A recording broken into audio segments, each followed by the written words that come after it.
नमस्कार। The narrative में आप सभी का स्वागत है।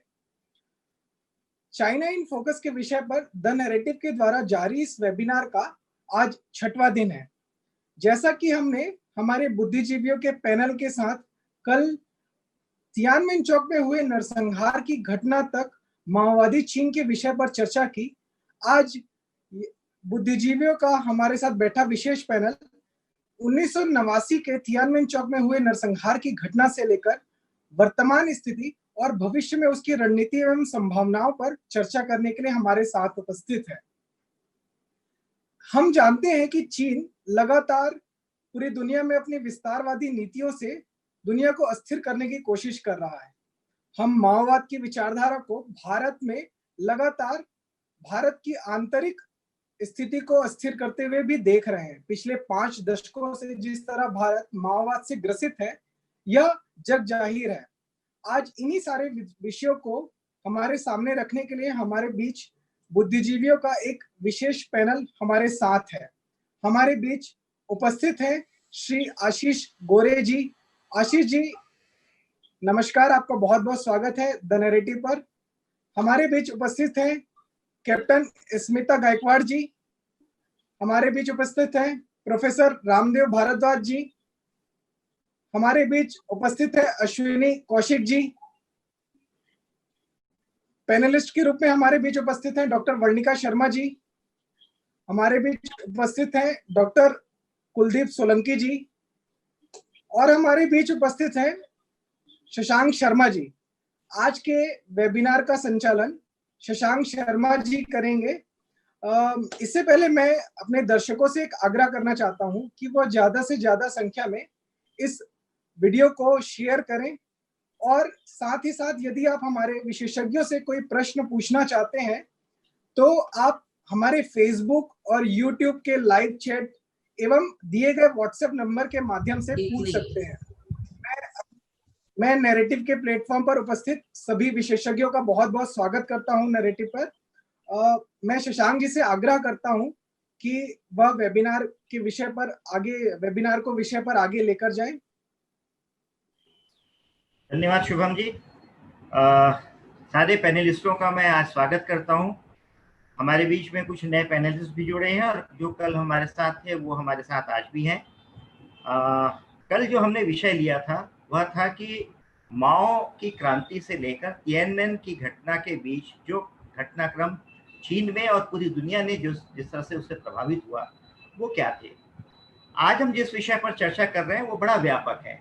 ऐसा ही हम देखते हैं कि चीन की दीवार भी 1989 में ही टूटी थी अक्टूबर में। तो ये जो दुनिया भर में एक बड़ा परिवर्तन हो रहा था। हमारे बीच में प्रोफेसर रामदेव भारद्वाज जी हैं। आप पॉलिटिकल साइंस के प्रोफेसर हैं।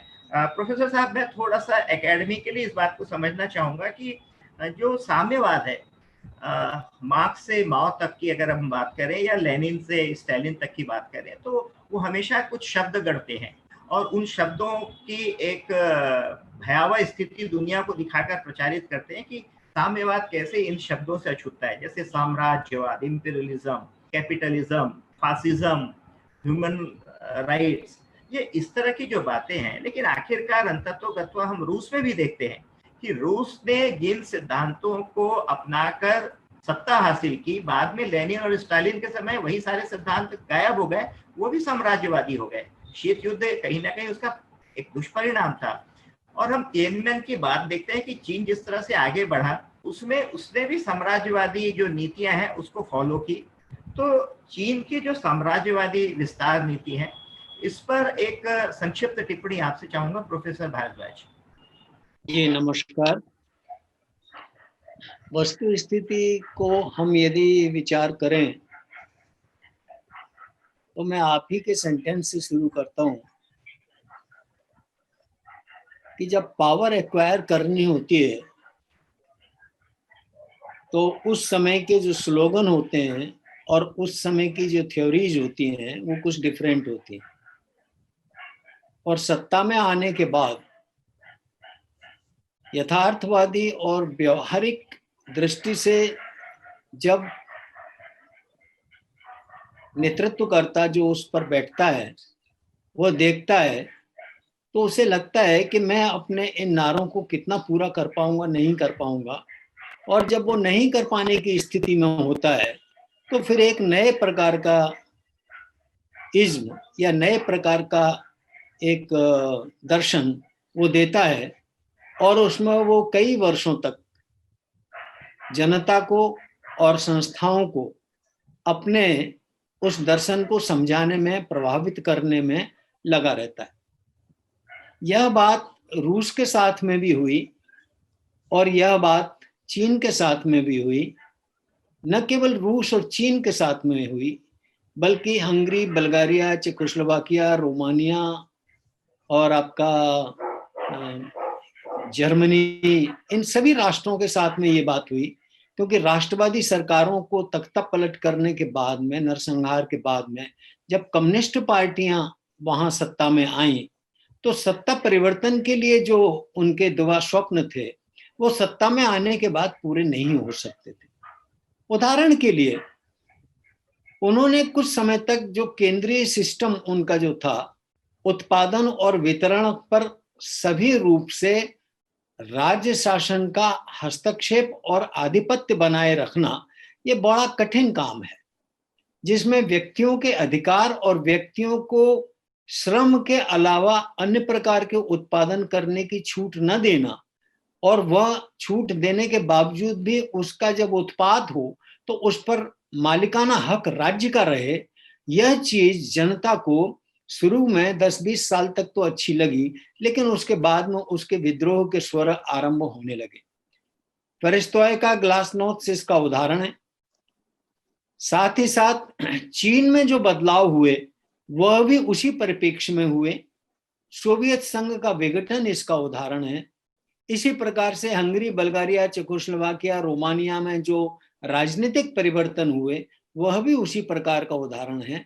चीन अपने आप को इस प्रकार से विघटित नहीं होने देना चाहता था, इसलिए उस समय की जो युति थी, दंग शाओपिंग और ली फंग, इन दोनों ने मिलकर के एक नए प्रकार का जो अधोसंरचना चीन के लिए है, और अधोसंरचना चीनी दृष्टि से उन्होंने अडॉप्ट की। उन्होंने कहा कि जब तक जनता को आर्थिक अधिकारों की ओर, आर्थिक स्वतंत्रता की ओर, आर्थिक उत्पादन और वितरण की स्वतंत्रता की ओर उनको इन्वॉल्व नहीं किया जाएगा, और जैसा अभी कहा कि जब तक आर्थिक संपन्नता, इतनी आर्थिक संपन्नता, दंग शाओपिंग का जो स्लोगन था कि हम आपको इतनी आर्थिक संपन्न बना देंगे कि आप राजनीतिक और प्रजातांत्रिक अधिकारों के महत्व को भूल जाएंगे, इस दृष्टिकोण को लेकर के जब वो आगे चले तो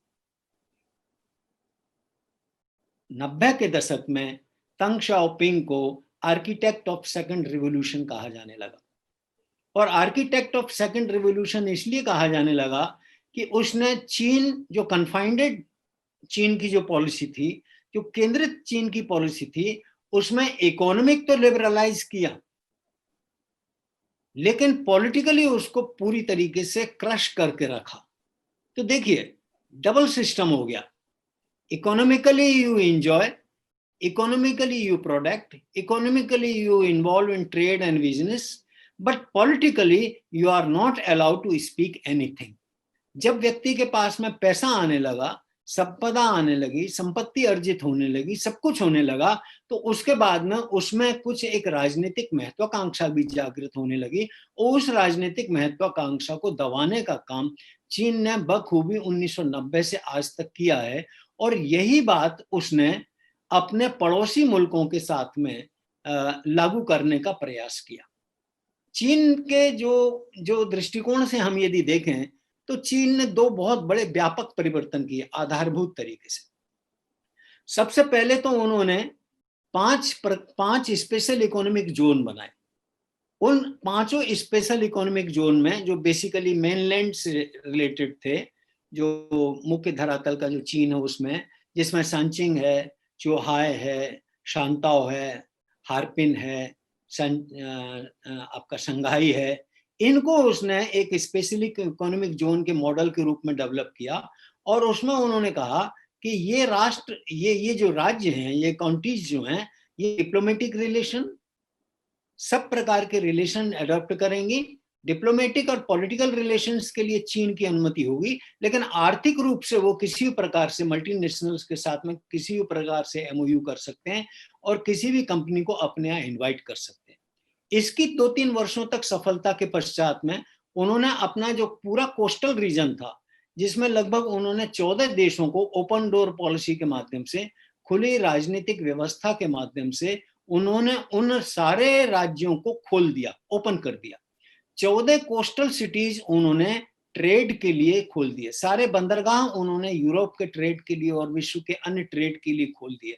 और आज की स्थिति आप देखिए, वहां लगभग 15 लाख के करीब मल्टीनेशनल्स कंपनियां, इंटरप्राइजेज, ट्रांसनेशनल कंपनियां और बिजनेस एनवायरनमेंट वहां बना हुआ है, और उसका मूल श्रेय उसी को जाता है। उसी कार्यकाल में भारत में भी एक उथल पुथल हुई थी और एक लिबरलाइजेशन की हमारी एक पॉलिसी बनी थी। ग्लोबलाइजेशन और मॉडर्नाइजेशन के लिए भी हमने भी काम शुरू किया था। मनमोहन सिंह जी उस समय अपने प्रधानमंत्री जी थे।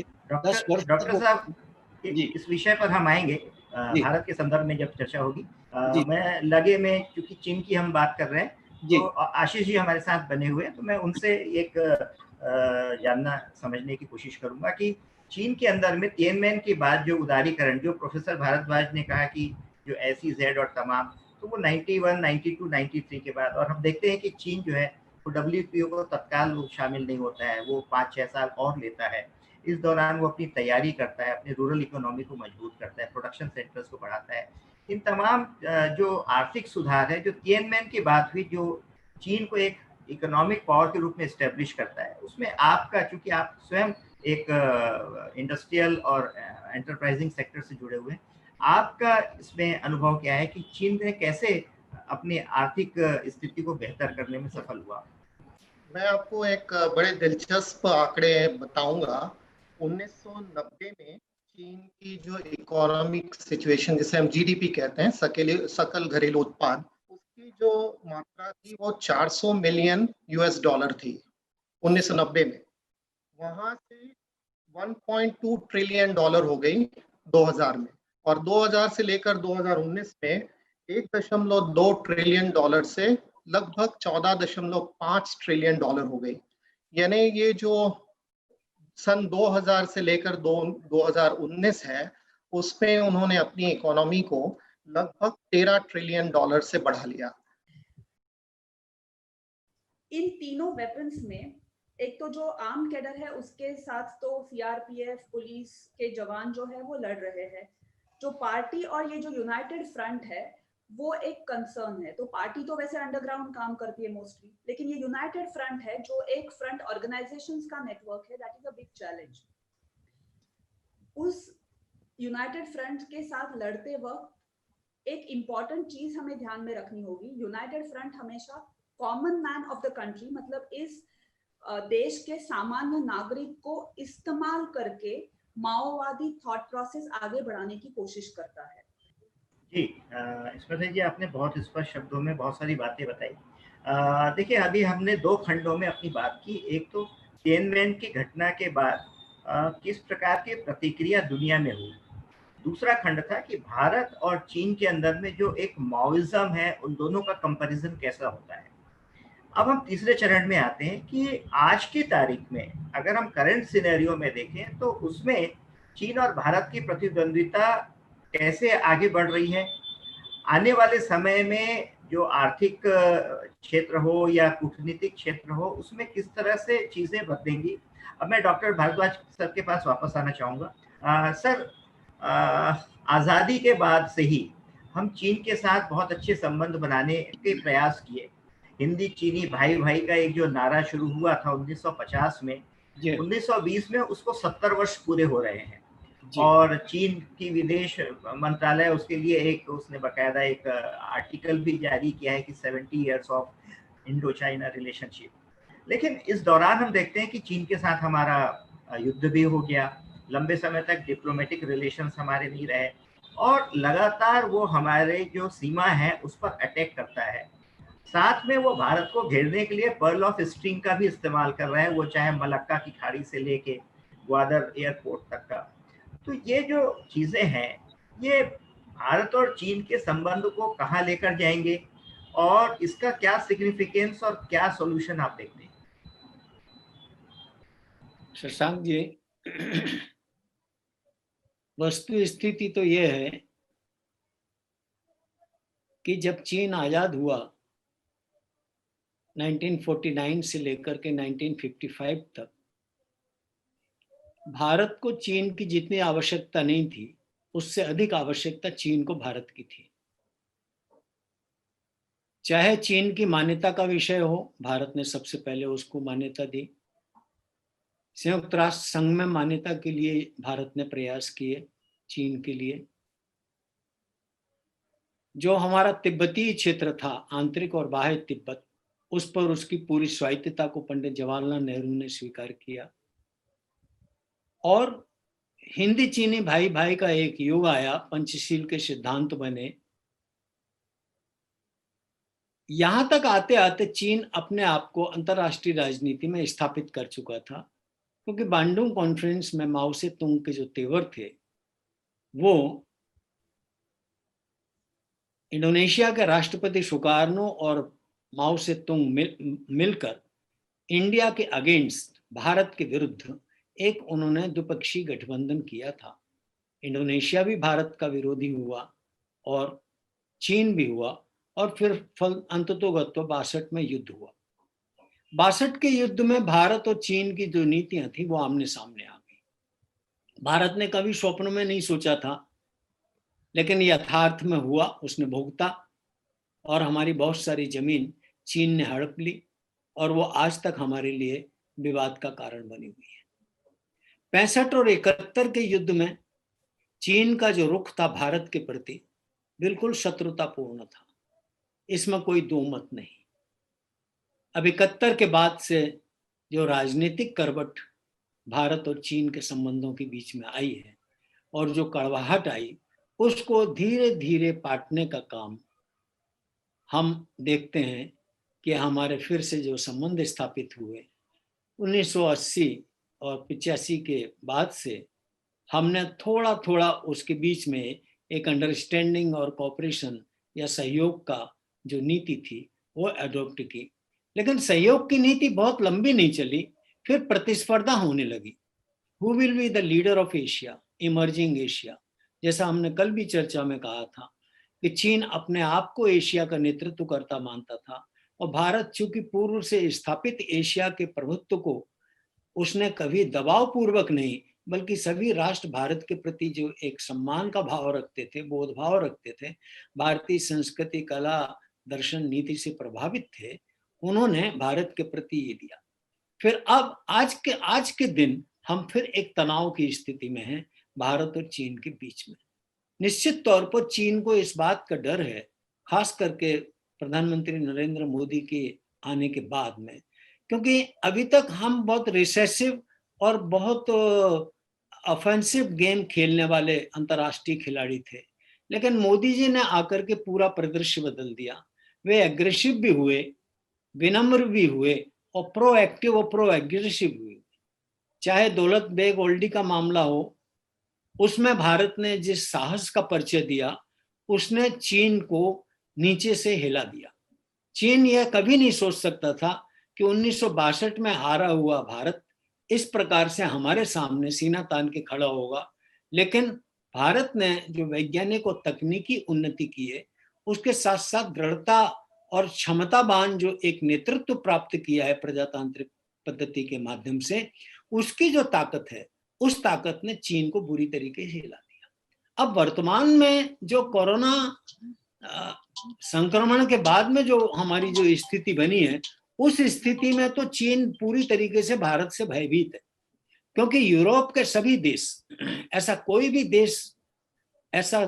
देश पड़ोस के कुछ एक दो देशों को छोड़ दीजिएगा, यूरोप का और विश्व का ऐसा कोई भी देश नहीं है जो भारत की विदेश नीति की सराहना नहीं करता हो, भारत ने जिस प्रकार से कोरोना को डील किया उसकी सराहना न करता हो, और भारत की सदाशयता और भारत की सभी राष्ट्रों के प्रति जो सद्भाव की नीति थी, अपने को संकट में रखते हुए भी विश्व के देशों के लिए दवाइयां पहुंचना, हवाई जहाज की मदद पहुंचाना, मेडिकल एड पहुंचाना, ये जो हमारा जो दृष्टिकोण रहा, जिसमें कि हम कह सकते हैं कि भारत की जो विदेश नीति है अब मूलतः 2-3 सिद्धांतों पर चल रही है। वसुधैव कुटुंबकम, सर्वे भवन्तु सुखिनः, सारा विश्व हमारा मित्र है, और कृण्वन्तो विश्वकर्मा, सभी लोग आर्य और श्रेष्ठ बने। इस प्रकार की जो नीति अपनाई है वह हमें चरितार्थ होती हुई भी दिखती है, क्योंकि अमेरिका आज भारत के साथ काम करना चाहता है। जापान हो, चाहे ऑस्ट्रेलिया हो, चाहे ब्रिटेन हो, चाहे फ्रांस हो, दुनिया का कोई भी देश हो, और ये देश चाइना से अपनी जो पूंजी उन्होंने लगाई हुई है, उनकी जो बहुराष्ट्रीय कंपनियां हैं, उनको वापस बुलाने के लिए आह्वान कर चुकी हैं। जापान ने तो यहां तक कहा है कि उनका जो नुकसान होगा उसकी मैं पूरी भरपाई करूंगा। कल भी ये चर्चा में ये विषय आया था कि भारत के अंदर लगभग 30%, 40% जो कंपनियां चाइना को छोड़ेंगी वो भारत के अंदर एस्टेब्लिश्ड होंगी, और लगभग 35% कंपनियां वियतनाम की ओर शिफ्ट हो रही हैं, और यूरोप में कुछ कंपनियां वापस जाएंगी, क्योंकि यूरोप के देखने में लगता है लेकिन उसकी माली हालत ऐसी नहीं है कि वो फिर से इस प्रकार का प्रोडक्शन और इस प्रकार का वो सारा काम कर सके। तो इस दृष्टि से हमारा ये जो यंत्र है, हमारा जो संबंधों के उतार चढ़ाव वाली जो दृष्टिकोण है, उसमें जो भारत की विदेश नीति है वो अब पूरी तरीके से वास्तविकताओं पर आधारित है। हमारे अंतर्राष्ट्रीय हित हमारी अपने राष्ट्रीय वास्तविकताओं और अंतर्राष्ट्रीय घेराबंदी पर आधारित है। हमारा यथार्थवादी अप्रोच डेवलप होता चला जा रहा है, और निश्चित तौर पर हम एक नेहरूवादी भावुकता के परिप्रेक्ष्य से निकल करके वास्तविकताओं के परिप्रेक्ष्य पर आ रहे हैं, और परंपराओं को साथ में लेकर के हम चल रहे हैं। हम इतना होने के बावजूद भी हमने अपनी जो जीवन मूल्य और परंपराएं हैं उनको नहीं छोड़ा है, न छोड़ना चाहते हैं। इस प्रकार से एक दृष्टि भारत की विदेश नीति के साथ में बन रही है। हालांकि राष्ट्रवादी विचार के लोगों के द्वारा पिछले कुछ समय में लगातार वामपंथी और देश विरोधी विचारकों का काउंटर बहुत अच्छे तरीके से किया गया है, सोशल मीडिया के माध्यम से भी और अलग अलग इंस्टीट्यूशन के माध्यम से भी, और सरकार ने जिस तरह से अभी उन पर कार्रवाइयां भी की है, तो ये हम देख ही रहे हैं कि वो कैसे तिल मिलाए हुए हैं। मेरा एक अंतिम सवाल है चीन को लेकर कि वर्ल्ड ऑर्डर क्या बदलने की संभावनाएं हैं, अगर है तो फिर वो कैसे हो सकती है? सर भारद्वाज ले सकते हैं सवाल। तो ये विश्व का जो मॉडल आएगा वो ऐसा मॉडल आएगा जिसमें कोई भी राष्ट्र संतुष्ट नहीं होगा, लेकिन सभी राष्ट्र आपस में एक दूसरे से संतुष्ट रहेंगे। इसका आशय ये है कि एक राष्ट्र का दूसरे राष्ट्र के प्रति जो अभी खुलापन था, ओपननेस थी, वह डेफिनेटली कन्वर्ट हो जाएगी सस्पेंस में, सस्पिशियस अप्रोच में। एक इसमें ऑस्ट्रेलिया, जापान, इंडिया और अमेरिका ये मिलकर के बहुत बड़ी भूमिका निभाएंगे। एक मॉडल तो ये आ रहा है। दूसरा मॉडल इसमें ये आ रहा है कि अमेरिका और इंडिया मिल करके जो इस पूरे क्षेत्र में जो चाइना है उसको सप्रेस करेंगे, और अमेरिका खुले तौर पर भारत को समर्थन करेगी और एक काउंटर के तौर पर चीन के सामने हमको खड़ा करेगी। दो, तीसरा एक मॉडल ये आ रहा है कि अब हमारा जो जीवन शैली है उसको लेकर के भी बहुत सारे जो बदलाव होंगे, उन बदलावों में हम अपने जो मूलभूत आवश्यकताएं हैं उन आवश्यकताओं को भी सीमित करते हुए उस दृष्टि से उस पर विचार करेंगे, और उसमें भारत जो है वो प्रमुख तौर पर लीड लेगा, निश्चित है।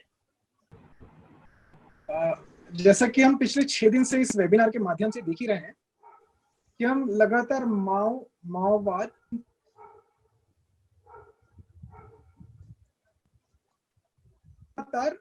इस विषय पर बात कर रहे हैं। आज इस कार्यक्रम का, इस राष्ट्रीय वेबिनार का 6वां दिन था। मैं अपने सभी पैनलिस्ट जो द नैरेटिव के प्लेटफॉर्म पर आज उपस्थित हुए हैं उन सभी का बहुत बहुत धन्यवाद करता हूं। मैं हमारे दर्शकों का भी बहुत बहुत धन्यवाद करता हूं कि उन्होंने लगातार हमारे साथ जुड़े रहे। उनके बहुत सारे प्रश्न आए, हमारे पैनलिस्टों ने बहुत अच्छे से उसका जवाब भी दिया। मैं सभी का बहुत बहुत धन्यवाद करता हूं। मैं अपने दर्शकों को आज का कार्यक्रम खत्म होने से पहले एक बात बताना चाहता हूं कि कल इस राष्ट्रीय वेबिनार का अंतिम दिन है। कल हमारे बीच देश से चुनिंदा बुद्धिजीवी युवा पैनलिस्ट हमारे साथ शामिल होंगे। बहुत कई दफे ऐसा देखा जाता है कि हम युवाओं को बहुत ही गंभीर नहीं समझते हैं या विचारशील नहीं समझते हैं, लेकिन हम शायद कल देखेंगे कि आज देश का युवा विचारशील भी है, गंभीर भी है और देश की समस्याओं पर निवारण रखने की क्षमता भी रखता है। मैं सभी का बहुत बहुत धन्यवाद करता हूं। कल शाम को 6 बजे द नैरेटिव के प्लेटफॉर्म पर इस राष्ट्रीय वेबिनार चाइना इन फोकस के विषय पर अंतिम दिन हम फिर मिलेंगे। धन्यवाद।